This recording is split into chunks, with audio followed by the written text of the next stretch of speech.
Bienvenue à tous, ravi de vous retrouver dans ce nouveau numéro de Santé Mag. On continue de parler d'actualité et l'épidémie de Covid-19 semble partie pour durer.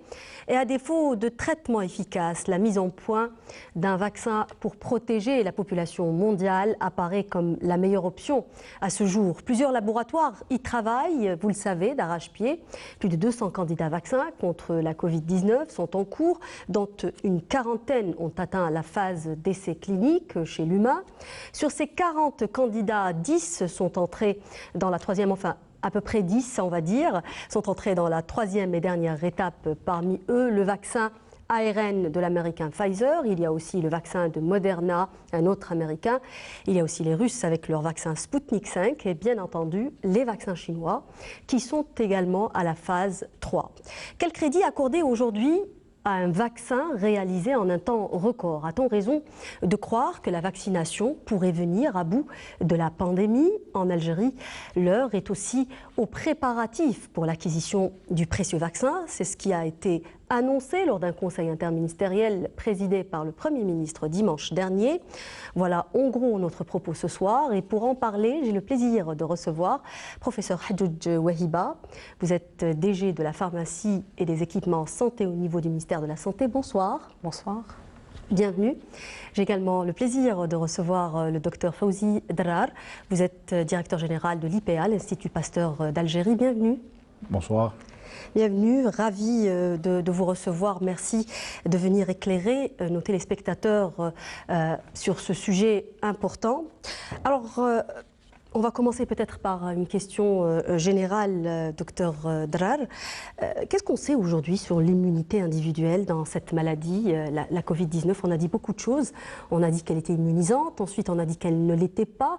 Ensuite on est revenu dire que très peu de personnes ont été recontaminées une deuxième fois. Qu'est-ce qu'on sait finalement? Bon, je commencerai par la dernière. On sait qu'il y a beaucoup de personnes qui sont réinfectées une deuxième fois, même des décès, au bout de la deuxième réinfection, mais ça reste un phénomène qui est rare si on prend l'ensemble des contaminations dans le monde. Pour l'immunité, on sait que si les premières publications scientifiques qui sont apparues dans les débuts de l'épidémie parlaient d'une immunité qui était très durable, après plusieurs études sont sorties, on sait que cette immunité ne perturbe pas pendant le temps. Et on sait aussi, par exemple, que... On parle de 6 mois à peu près. On parle de 6 mois, on parle de moins de 3 mois. On sait, par exemple, que les sujets qui ont des symptomatologies légères, qui sont des cas bénins, ont une immunité qui dure moins longtemps que les sujets qui ont une forme sévère. Tout ça, je pense qu'avec un peu plus de recul, on aura une idée plus précise, parce qu'actuellement, le recul n'existe pas, parce que ça fait, je crois, que 9 mois que l'épidémie a commencé. Et donc, si on dit qu'une immunité est durable, il faudra attendre un peu de temps pour savoir ce que réellement l'immunité qui en découle de l'infection est longue ou non. Oui. Alors la Suède, vous le savez, avait joué la carte de l'immunisation ou l'immunité collective. Aujourd'hui, on déclare dans ce pays que les chiffres ont été décevants. Est-ce que c'est une mauvaise nouvelle pour le vaccin, pour la vaccination? Ben non, ce qu'on sait, c'est qu'il y a eu plusieurs pays qui au départ, ont parlé de l'hypothèse de l'immunité collective, mais on sait que ça n'a pas marché. Mais au contraire, c'est qu'on a payé un lourd tribut en termes de mortalité surtout. On sait que cette immunité-là n'est pas effectuée, ne protège pas contre la population, puisque les chiffres sont là pour en parler. Professeur Hadjoudj, c'est vraiment indispensable aujourd'hui, vous pensez que c'est indispensable d'avoir un vaccin pour pouvoir reprendre enfin nos vies normales? Ce virus finalement ne peut pas disparaître spontanément, comme ça a été le cas par exemple du SARS-CoV-1 ou du MERS? En fait, comme vient de dire mon collègue Dr Drar, il y a eu quand même un lourd tribut qui a été payé en matière de décès. Il y a eu quand même au jour d'aujourd'hui près d'1,6 million décès dans le monde. Et une épidémie ou une pandémie d'une telle envergure et d'une telle ampleur, sachant qu'il n'y a pas de médicaments contre cette maladie, donc il ne reste que le vaccin. Oui. Voilà. Vous pensez pareil, docteur Drar, il est indispensable aujourd'hui de... Ce qui est indispensable, c'est de ne pas laisser les choses marcher comme ça. On sait que maintenant on connaît mieux maintenant les chaînes de transmission du virus, on connaît mieux la capacité de transmission, la dynamique. Et l'objectif numéro un, c'est de casser ces chaînes de transmission absolument de la meilleure façon qui soit. Et il n'y a pas meilleure façon que la prévention, c'est-à-dire prévenir que l'infection se passe pour agir en amont de circuits d'infection de ces virus-là. Oui. Je vais vous inviter à regarder justement un micro-trottoir, un Vox Populi, c'est-à-dire on a tendu le micro aux Algériens pour avoir un peu leur avis. Cette vaccination semble susciter beaucoup d'espoir, mais aussi beaucoup d'appréhension. Regardez, c'est un reportage signé Raouf Hamouche. Bonjour monsieur. Bonjour. Alors monsieur, dites-moi, première question, qu'est-ce que vous savez sur les vaccins anti-Covid? Le vaccin est en phase de préparation. Je suis régulièrement l'évolution de la production, ce qui a été fait récemment, le Sputnik 4, tel que le Pfizer américain. C'est le sujet qu'on parle souvent sur les réseaux sociaux. Il y a des informations qui circulent que le vaccin a été mis à jour, donc il est appliqué, il est déjà en vaccine dans d'autres pays tels que le Maroc, l'Espagne et tout ce qui s'ensuit. Actuellement, il y a une course effrénée des laboratoires étrangers qui essaient chacun essaie de trouver un vaccin le plus fiable. Moi personnellement, il y a beaucoup d'avis par rapport à la vaccination. Moi je suis contre. Enfin, du moins pour le moment. Donc d'ici, je ne sais pas, 3, 4 mois, 6 mois, peut-être que je serai pour, mais là pour le moment, non, je ne suis pas d'accord. Mais je sais que le vaccin en général ne peut faire que du bien. Ah, ça reste à vérifier, mais il faut faire confiance, bien sûr. Pourquoi ne pas faire confiance? Je laisse cette affaire au ministère de la Santé. Nous avons ici en Algérie, Dieu merci, nous avons des spécialistes qui peuvent nous remplacer, qui peuvent nous rassurer sur ce plan et on fait confiance. Je ne serai jamais prêt pour la vaccination. Jamais. Parce que c'est pas sûr. Il y a des gens qui disent qu'il y a des séquelles. Il y a des gens qui disent qu'il n'est pas efficace à 100%. Donc il ne doit pas avoir lieu. Parce que je suis une personne à risque. Alors je prends le risque de le faire. D'accord?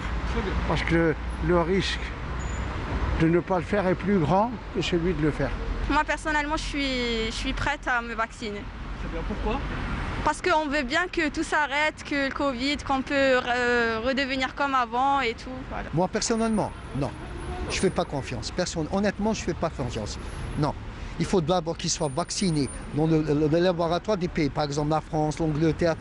D'abord, il doit être utilisé. Maintenant, si le gouvernement décide, prouve que le vaccin est efficace, je suis le premier à le mettre. Je suis le premier à me vacciner. C'est une couverture pour ma santé. C'est une lourde responsabilité quand même, hein, docteur Drar et professeur Hadjoudj. Vous êtes d'accord avec moi? Parce que les gens, là, on a vu un peu dans les échos, ils sont un peu partagés, mais beaucoup d'entre eux disent que si le gouvernement et si les autorités, j'imagine le comité scientifique en fait partie, donnent l'aval de la vaccination, moi je ferai confiance. Bien sûr, il faut recadrer les choses. Il faut savoir qu'un acte vaccinal, vous avez ceux qui vaccinent, vous avez le vaccin lui-même et vous avez l'environnement de tout cela. Il faut que tout le monde soit au même niveau d'information, avec une information claire, et que tout le monde comprend pour qu'on puisse avoir au moins un minimum d'approche consensuelle, ce qui permet la réussite d'une campagne de vaccination. Ce que disent les gens, ils ne le disent pas comme ça. Ils lisent ailleurs, ils lisent dans les réseaux sociaux, ils lisent dans les journaux. À nous de donner de l'information scientifique vraie pour qu'on puisse être sur le même pied d'égalité en matière d'information. Mais il faut savoir que la vaccination en elle-même, généralement, a sauvé des millions de gens, que ce soit dans les vaccins anti-polio ou autres, et la vaccination était une réussite dans l'histoire de l'humanité. Et donc, il va falloir faire confiance à cette vaccination pour qu'on puisse, comme a dit une des qui a parlé, des intervenants, une intervenante, qu'on puisse retourner à une vie normale, et aussi parce qu'attention, c'est une crise qui peut engendrer d'autres crises, notamment économiques, qui ont des répercussions graves sur l'humanité. Et donc l'espoir qui est suscité par cette vaccination est légitime. Il ne faut pas lui donner d'autres dimensions qui n'existent que dans l'esprit de certains. Il faut qu'on donne l'information scientifique. L'information juste. Et on est là en tout cas pour ça justement, docteur Drar. Alors, quand on vous écoute parler, finalement, ce virus, il est parti pour s'installer pour de bon dans la pathologie humaine. Donc si demain, on ne se vaccine pas, on ne pourra pas retrouver notre vie normale, c'est ça? Bien sûr, si on se calque sur le modèle du virus de la grippe, on était super par une pandémie mondiale en 1918, on est toujours avec le virus de la grippe jusqu'à l'heure actuelle. Donc il n'est pas écarté que c'est un virus qui persistera, il persistera encore pour un peu longtemps. Et ça ne veut pas dire qu'on ne puisse pas retrouver une vie normale. Et justement, l'acquisition, l'apport d'une vaccination, c'est de permettre un retour à la vie normale, tout en plus que le virus est là, mais on est protégé contre. Là, il y a une accalmie. Quand on revient un peu sur les chiffres actuels, aujourd'hui, il y a une légère baisse. On ne peut pas vraiment se prononcer parce que c'est quand même quelques jours. Mais c'est ça, vous disiez tout à l'heure avant qu'on commence à l'enregistrement, que c'est ça le cycle normal d'un virus. Ah oui, notamment en matière de virus respiratoire, on sait que ce qu'on dénomme la vague, vous avez des courbes qui augmentent d'incidence dans des conditions particulières. Une fois qu'il y a une certaine, un taux d'attaque qui est atteint, ça redescend normalement pour atteindre un niveau minimal, mais on a toujours un phénomène endémique dû au virus. Et s'il y a par exemple une baisse de vigilance ou une reprise à cause de certaines circonstances, eh bien, le virus repart et vous allez avoir une autre vague. Et on doit s'attendre à une autre vague? Voilà. Surtout quand on est dans les saisons des froids et qu'il y a des virus respiratoires aussi qui amènent, il n'est pas étonnant qu'on ait une autre vague qui ne peut ne pas être due essentiellement au virus de la Covid. Professeur Hadjoudj, je disais tout à l'heure, au tout début de cette émission, justement, que la vaccination est considérée aujourd'hui comme une priorité, justement, de la santé publique. Dimanche dernier, au tout début donc, de la semaine, le Premier ministre a annoncé l'installation d'un dispositif en charge de la préparation, de l'importation, du stockage et de la distribution du vaccin avec 2 task force, pour reprendre le communiqué du Premier ministère, dont l'une sera à la charge du ministère de la Santé. Est-ce qu'on peut avoir des informations là-dessus? Oui, tout à fait. En fait, c'est des commissions opérationnelles qui sont chargées justement d'apporter une réflexion sur la manière d'approvisionner l'Algérie en vaccins anti-Covid. Le travail donc a d'ores et déjà commencé depuis le 6 août au sein du ministère de la Santé. Nous avons commencé par installer une cellule de veille informative qui était à l'affût de toutes les informations scientifiques qui nous parvenaient donc à travers toutes les données scientifiques donc des mises au point du vaccin. Et donc toutes ces informations étaient exploitées par un autre comité qui est chargé justement de mettre en place une stratégie de vaccination et un plan de vaccination. C'est le comité de vaccination? Il faut savoir qu'au niveau du ministère de la Santé, il y a plusieurs comités. Il y a des comités donc chargés de l'information, il y a des comités chargés d'établir une stratégie de vaccination, il y a un comité technico-réglementaire qui s'occupera, qui est déjà installé, qui s'occupera de la manière dont sera enregistré et importer donc le vaccin. Et voilà, et on est en train d'évoluer au fur et à mesure que des données sur les avancées nous parviennent. Donc les réunions se font de plus en plus rapprochées, et voilà, pour in fine et aller vers un choix de la voie d'acquisition de ce vaccin. Mais si on parle aujourd'hui d'importation, de stockage, on parle de stockage et de distribution aussi, c'est quand même, on est bien avancé dans les discussions, rassurez-nous. Oui, bien sûr. Justement, depuis le mois d'août, je disais qu'il y avait une cellule de veille informative. Absolument. Il n'y avait pas que ça, parce qu'il y avait plusieurs actions qui étaient entreprises simultanément. Je citerai par exemple toutes les séances, donc c'est-à-dire que, non, pas les rencontres, en fait les audiences, voilà, je cherchais le terme que M. le ministre avait accordé à tous les ambassadeurs des pays qui comptaient les fabricants de ces vaccins. Je citerai la Russie, la Chine, on a reçu l'Angleterre, les Pays-Bas, voilà, pour ne citer que cela. Et encore, jusqu'au jour d'aujourd'hui, il y a encore des audiences qui sont accordées.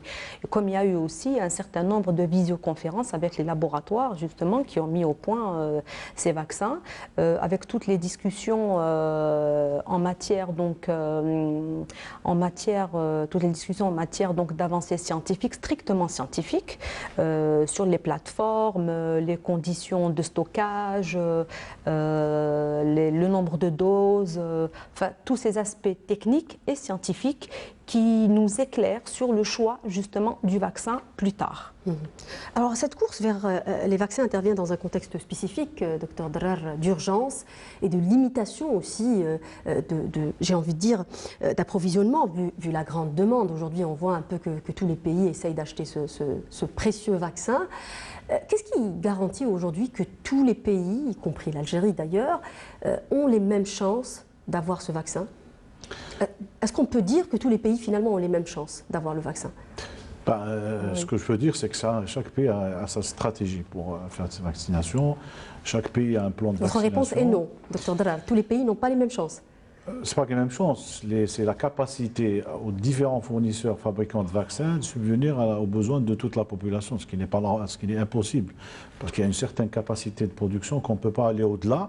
Parce que, comme vous l'avez dit, c'est une situation d'urgence. Aujourd'hui, tous les pays disent que certainement, ils ne vont pas avoir qu'un seul vaccin, parce qu'un seul producteur ne pourra jamais subvenir aux besoins de toute la planète. Même d'un seul pays. Voilà. Donc, il y a beaucoup de producteurs qui ont ouvert des usines juste pour la campagne du Covid. Donc, on a été pris de court.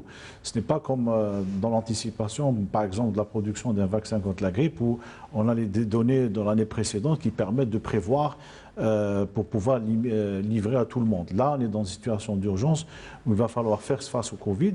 Et donc, chaque pays a une stratégie de vaccination, un plan de vaccination qui, et ça c'est très important, qui est scié à sa structure de vaccination nationale. Oui. Donc, c'est très important que le pays qui a un système de vaccination en place fait des choix et fait une stratégie en fonction de ce système pour qu'il puisse répondre à la demande de sa population. C'est ça l'enjeu réel. Mais on s'adapte généralement quand on dit... c'est jamais comme lorsque c'est dans, j'ai envie de dire, une situation normale. On est dans une situation de crise, on finit donc par s'adapter. Aujourd'hui, il y a une nouvelle qui est tombée, qui a été assez surprenante parce qu'on s'attendait à ce que ce soit les États-Unis le premier pays à vacciner donc, la population. Le Royaume-Uni vient d'annoncer que le vaccin Pfizer sera mis sur le marché à partir de la semaine prochaine. Oui, effectivement, l'annonce a été faite donc ce matin. Mais je voudrais rebondir sur la question de tout à l'heure que vous aviez posée sur est-ce que tous les pays ont les mêmes chances de tous les pays. En fait, il y a des mécanismes qui sont mis, qui sont mis pour permettre à tous les pays d'avoir une chance d'accès à ce vaccin. Pourquoi? C'est parce que toute l'économie mondiale est à l'arrêt. Vous savez qu'on a annoncé dernièrement, il y a quelques jours, il y a quelques semaines, 350 milliards de dollars de pertes en économie mondiale chaque mois. Ce chiffre a été revu à la hausse il y a 2 ou 3 jours pour le porter à 500 milliards de dollars de pertes économiques par mois. Et donc, ces pays-là ont tout intérêt à ce que cette pandémie cesse.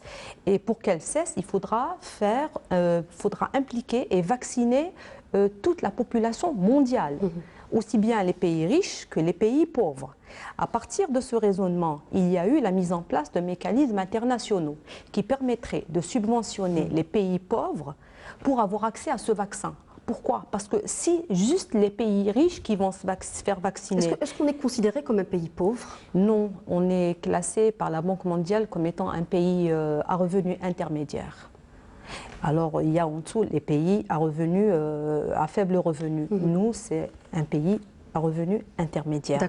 Là, juste pour terminer, en fait, si on vaccine juste les riches, c'est pas possible, les pays riches, parce que les pays, il y a une mobilité économique, une mobilité liée au tourisme. Donc, le monde entier est en interconnexion. On a tout intérêt aussi à subventionner la vaccination des plus pauvres. Ça, c'est une obligation. Voilà. Mais après, il y a peut-être des priorités. C'est pour ça que je pose cette question, parce qu'on voit un peu cette course. Alors les États-Unis, aujourd'hui le Royaume-Uni. C'est pour ça que je vous pose cette question. Et c'est un peu pour rassurer aussi les gens qui nous regardent, parce qu'on se pose la question. Il y a des gens qui ont passer des commandes, on parle de l'autre côté de la Méditerranée, les discussions sont vraiment bien avancées, alors on parle même du prix à l'unité. En fait c'est des précommandes, parce qu'on peut parler de commandes que lorsque le vaccin a été homologué. Pour l'instant, ils sont en cours d'homologation. Je prendrai l'exemple des 2 vaccins américains. Il y a eu le dépôt de la demande d'homologation dans le pays d'origine, parce que c'est une exigence, mais il faudra quelques jours à quelques semaines donc, pour qu'ils obtiennent ce fameux sésame. Mais justement, contre toute attente, ce matin, il y a eu l'annonce de l'autorisation de l'utilisation du vaccin, donc plus spécifiquement celui de Pfizer-BioNTech au niveau du Royaume-Uni. Oui. Et donc, ce qui a un petit peu surpris tout le monde. Absolument. Mais là, les homologations vont venir dans les semaines qui viennent. Est-ce qu'on peut avoir des détails? Vous parliez tout à l'heure de plans de vaccination, justement. Est-ce qu'on a aujourd'hui une stratégie pratique de vaccination chez nous? Est-ce qu'on a pensé à élaborer un plan de vaccination? Ce qu'il faut savoir, c'est que le système de vaccination algérien est un des plus anciens, parmi les plus anciens dans le monde. En Algérie, on a une grande expérience en matière de vaccination. On a réussi à éradiquer pas mal de maladies à cause d'un programme soutenu de vaccination. Et cette vaccination Covid ne va pas être une vaccination à part. Elle va obéir à un système de vaccination déjà qui est sur place. Et ce que je veux dire, c'est qu'on a eu des plans de vaccination quand il y a eu des pandémies. Je cite la grippe aviaire en 2005, le 2009, la pandémie H1N1. Et ces campagnes de vaccination à l'époque obéissaient justement à ce système de vaccination qui est très robuste en Algérie. Et donc, on a des centres de vaccination qui sont rodés à ce genre-là. Et donc, le plan de vaccination qui est en train d'être découlé, mis en place, répond à nos forces. Mais aussi, il essaye aussi de donner le maximum d'informations sur les choses qu'on ne connaît pas. Parce qu'il y a des attentes qu'on est en train d'étudier au niveau du comité scientifique, au niveau du ministère. Il y a plusieurs paramètres à étudier pour qu'on puisse justement faire adapter ce vaccin contre le Covid à ce système de vaccination. Il y a plusieurs paramètres qu'on ne connaît pas. Par exemple, est-ce que l'immunité va durer très longtemps suite à la vaccination? C'est une donnée qu'on ne connaît pas. C'est-à-dire, on se demande s'il va falloir plusieurs doses, c'est ça, un rappel éventuellement? Bien sûr. Est-ce que cette immunité qui va être la deuxième dose va être une immunité qui sera très longue? Ça nécessite une étude. Est-ce qu'il faudra plus pratique de passer par des vaccins qui sont en multidose, monodose? Ça des études. Enfin, c'est des aspects techniques qui sont étudiés par le comité scientifique. Oui, mais quand des pays comme ça, comme le Royaume-Uni, annoncent aujourd'hui, par exemple, le début de la vaccination, alors qu'on n'est pas encore en détention de ce genre de données. Oui, attendez, je ne sais pas ce qui est dit exactement dans le comité d'Angleterre, mais attention, si vous dites, un pays vous dit, on a donné l'autorisation de le marché, ça ne veut pas dire que vous êtes en train de vacciner. Ça a un côté administratif des procédures qui peut-être ont été adoptées en Angleterre, mais l'aspect pratique, c'est autre. Et donc, il faut justement, nous, au niveau du comité scientifique, on prend en considération cela, mais il y a aussi d'autres aspects administratifs qui seront étudiés par l'Agence du médicament, par exemple, en termes d'enregistrement. Et tout cela doit être bien, si vous voulez, compacté pour qu'on puisse ensuite faire le choix, le judicieux en termes de vaccin. Est-ce qu'on a une idée de l'éventuel démarrage de la vaccination aujourd'hui? Parce qu'on a eu des informations aussi d'un autre membre du comité scientifique. L'information a été donnée dans la presse, comme quoi ce sera pour le premier trimestre de 2021. Avec les données que nous avons au jour d'aujourd'hui, le 2 décembre, on peut pas avancer une date. Voilà, moi je vais juste vous résumer sommairement les étapes qui ont été franchies jusqu'à aujourd'hui. Alors, comme il a dit mon confrère, le plan de vaccination, il a été déjà établi, il a très bien avancé. Donc, le plan de vaccination, vous avez aussi la stratégie de vaccination. Qui ont à vacciner, quelles sont les personnes prioritaires. Il est en cours de finalisation. Est-ce qu'on peut avoir une idée, justement, vous anticipez un peu sur ma prochaine question. J'allais vous dire, est-ce qu'on a aujourd'hui des informations sur les personnes prioritaires? Est-ce qu'on va commencer par exemple par les personnes âgées? On est parti sur toute la population. Maintenant, on n'a pas encore tranché la question. C'est en cours d'étude au sein donc du comité national de vaccination et le comité technique et le comité scientifique. Il y a eu aussi un comité, un plan qui est très très important. Vous avez la stratégie de vaccination dont il vient de parler et vous avez aussi le plan national du déploiement du vaccin. Ça, c'est vraiment comment vous dire, ça c'est vraiment la concrétisation de l'acte de vacciner. À ce moment-là, lorsque le plan national, le déploiement, c'est le distribuer à toutes les régions de l'Algérie. À ce moment-là, la task force qui est hébergée au sein donc, du ministère de la Santé donnera ce plan national de déploiement du vaccin à la deuxième task force qui va s'occuper de ce déploiement via tous les moyens logistiques qu'il aura mis en place. Donc ça, c'est pour l'exécution. Après, il y aura le relais donc, pour la deuxième task force qui est déjà à pied d'œuvre au jour d'aujourd'hui. Vous n'avez toujours pas répondu à ma question. Est-ce qu'on a une idée sur, par exemple, quand on parle de situations comme situation pandémique comme celle que nous vivons, certains pays ont pensé à une vaccination par exemple dans des gymnases ou des vaccinations dans des endroits extérieurs, pas forcément dans les hôpitaux, vu la situation. Ensuite, est-ce qu'on a une idée aussi sur les personnes qu'on va vacciner? Alors on parle beaucoup par exemple du personnel médical. En fait, ce que dit ma consoeur, c'est en termes de stratégie, la mission d'un conseil scientifique qui conseille en matière de décision en matière de vaccination, c'est de regrouper les différentes options possibles. Voilà. Il y a plusieurs options dans une stratégie de vaccinale, c'est pour ça qu'on ne peut pas avancer quelque chose maintenant.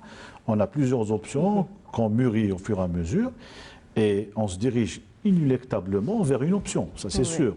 Mais il faut d'abord prendre son temps pour choisir quelle est la meilleure option. On n'a pas un modèle pour le moment. Par exemple, je vous dis un exemple, vous en train de distribution parler, si vous êtes un choix entre un vaccin qui est multidose par exemple ou monodose, la stratégie de déploiement va différer, suivant que vous choisissez le multi ou monodose. Donc est-ce qu'on choisit celui-là ou celui-là? Et en choisissant multidose, on va rentrer dans d'autres paramètres qui sont par exemple les paramètres de stockage.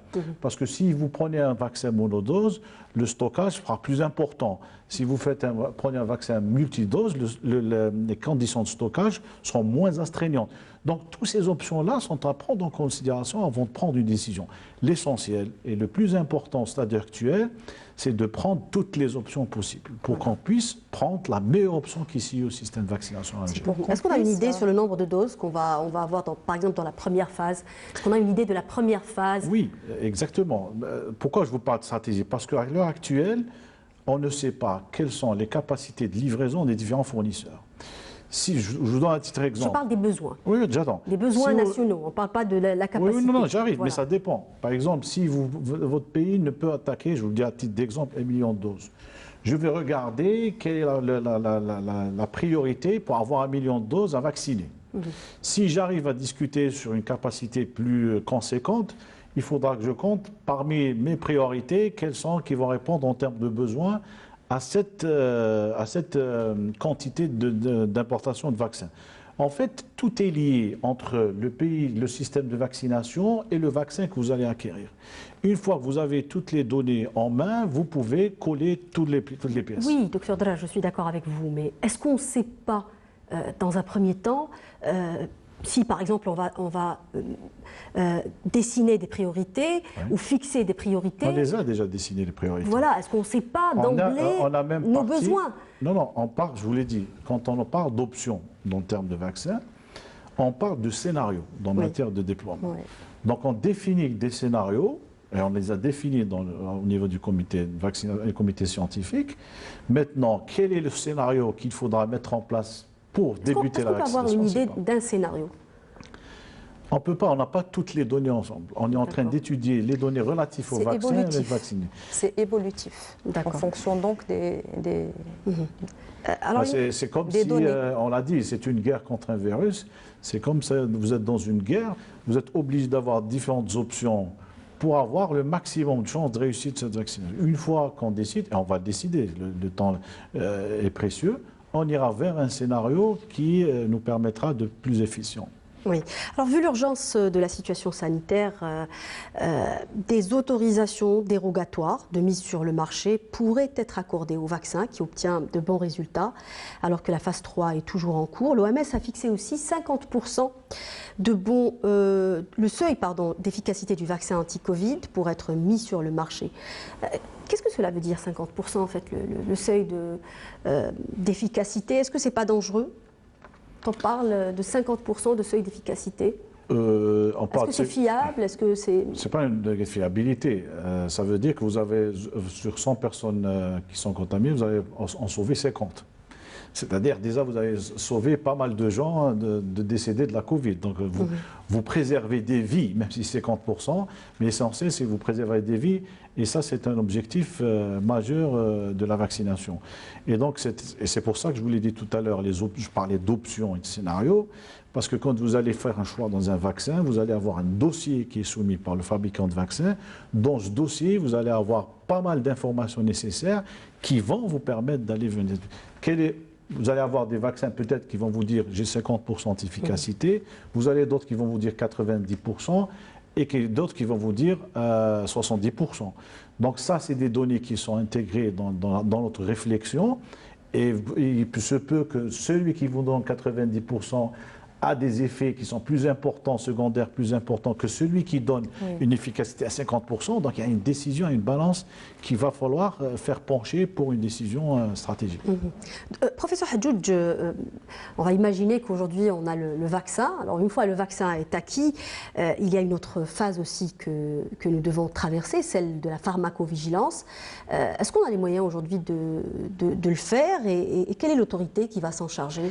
Bien, vous avez le Centre national de matériaux et pharmacovigilance qui est opérationnel et qui fait partie du comité technique de vaccination.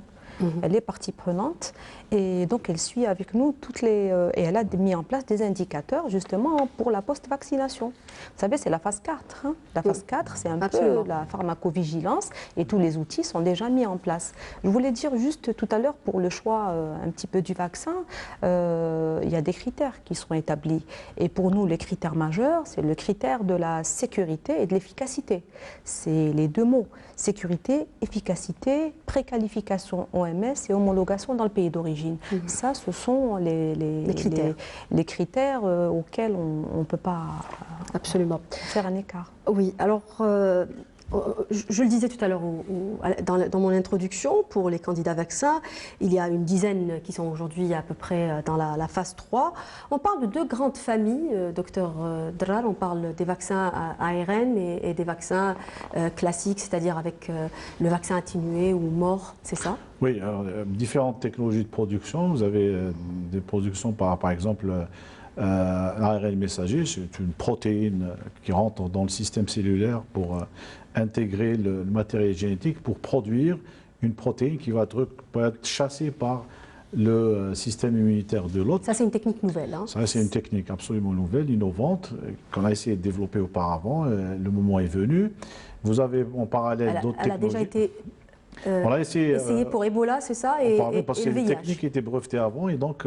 Mais on a abandonné. On a fini par abandonner pour les deux virus. Exact.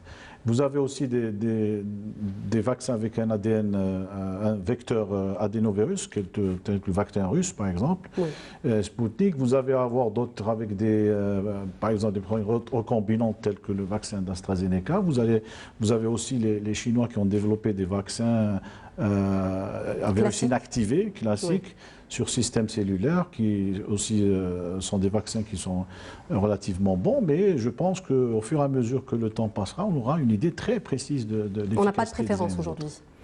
On n'a aucune préférence. Vous êtes en guerre, tout l'arsenal qui pourra être disponible pour combattre le virus, il faut y aller. Oui. Je vais vous inviter à présent pour voir la rubrique, donc c'est le moment de la rubrique Focus de l'émission, avec le docteur Mchdel.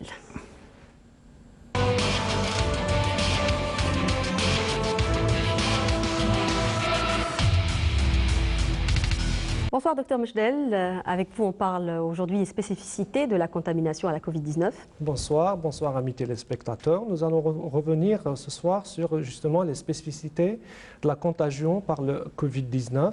Ce sont des questions qui sont à la fois intéressante, mais aussi source d'intérêt et parfois de panique de la part de nos concitoyens.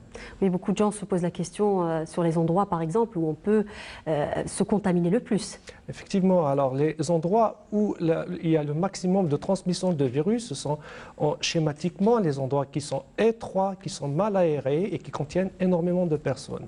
Pour ce qui est du cas Algérie, il a été constaté que les lieux où il y a eu le plus de contamination, ou les circonstances où il y a eu le plus de contamination, ça a été les regroupements familiaux, que ce soit pour des mariages ou des circonstances familiales, ou sinon pour des enterrements. Les gens s'oublient et se fréquentent et se côtoient énormément, et ça a été une source de contamination et de flambée épidémique assez importante. Par ailleurs, il y a aussi les endroits où la même chose, il y a beaucoup de personnes dans de petits espaces tels que les réunions de travail, tels que les cafés, tels que les restaurants, et c'est à partir de ces constatations-là que des décisions ont été prises pour limiter ce genre de regroupement.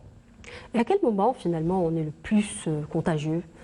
Quand on a contracté la Covid, à quel moment on est contagieux? Alors, à partir du moment T, du temps T qu'une personne a été contaminée par le virus, elle va passer quelque chose comme 5 jours avant l'apparition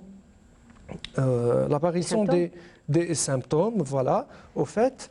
Et la contagiosité commence malheureusement 48 heures avant l'apparition des symptômes. Mais nous savons aussi, et une étude américaine qui a été faite dans ce sens et qui a prouvé que la période des 48 heures avant l'apparition des symptômes est la période la plus virulente et où la personne contaminée va transmettre le maximum de virus. Nous considérons qu'une personne qui a été contaminée va contaminer elle aussi au minimum 50% des personnes qui vivent avec elle. Oui, alors je pense que le prochain point que vous allez aborder est un point très important, parce que beaucoup de gens se posent cette question, notamment pour le retour au travail, une fois qu'on est contaminé. Pendant combien de temps on est contagieux? Alors, à partir du moment où nous avons attraper le virus, la contagiosité ou la contagion reste en continu entre 7 et 10 jours, c'est-à-dire au maximum 8 jours après l'apparition des symptômes.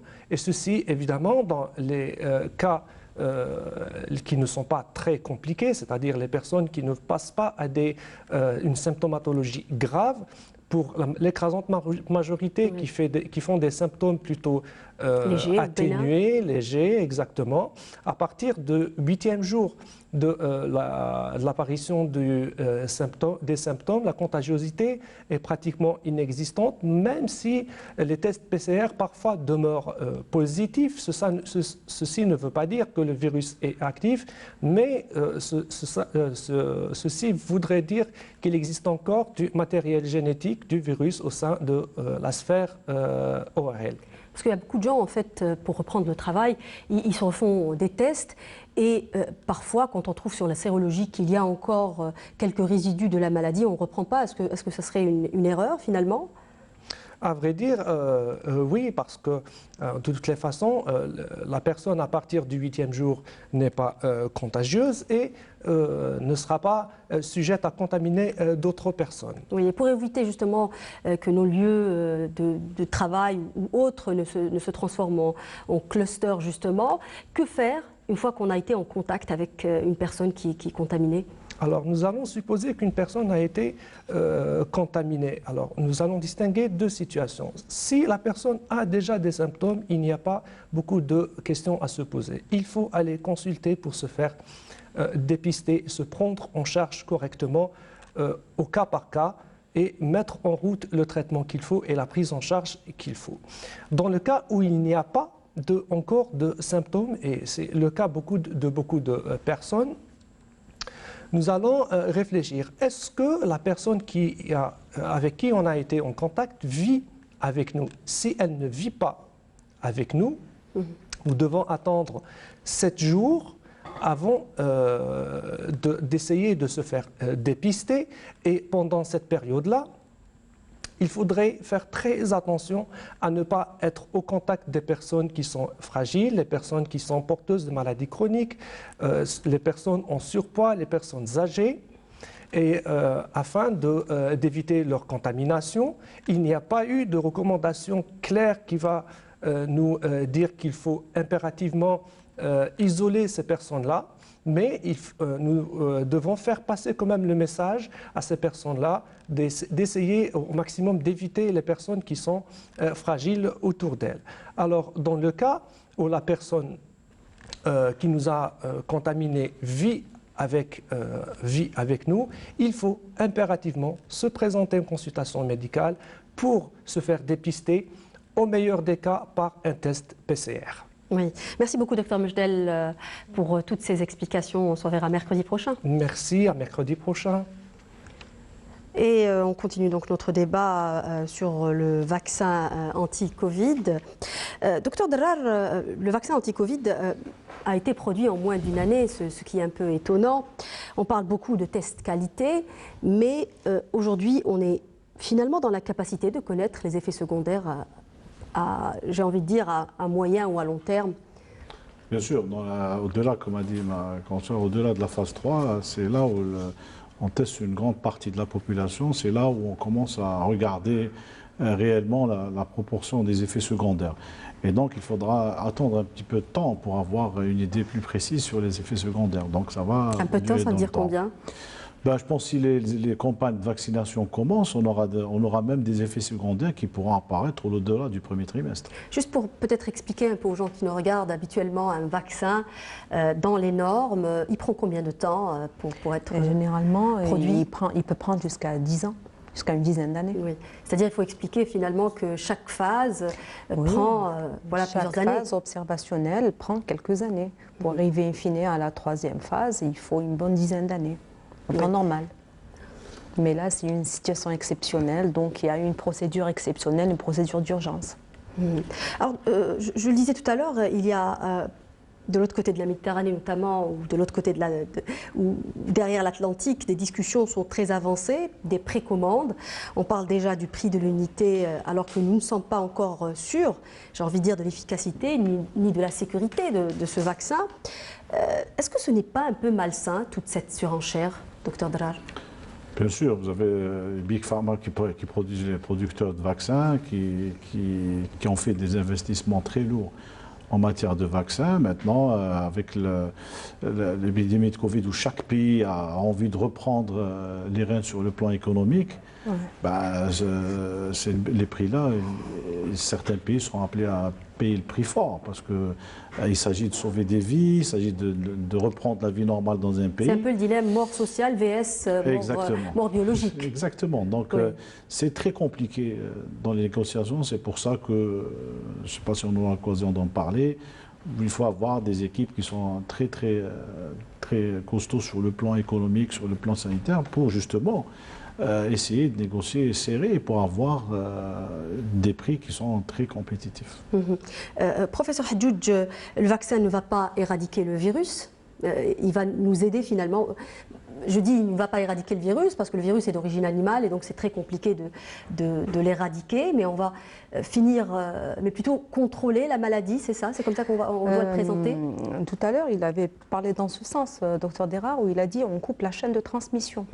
C'est un peu ça le but recherché. Oui. Couper la chaîne de transmission et puis voilà, les mouvements des populations peuvent reprendre sereinement. Je l'ai dit tout à l'heure, il y a des impératifs économiques qui sont mis en jeu. C'est pour ça que tout à l'heure vous avez parlé de prix. L'autre côté de la Méditerranée ou de l'Atlantique ne vont pas regarder le prix parce que au regard de toutes les pertes économiques qui sont engendrées par cette pandémie, c'est insignifiant.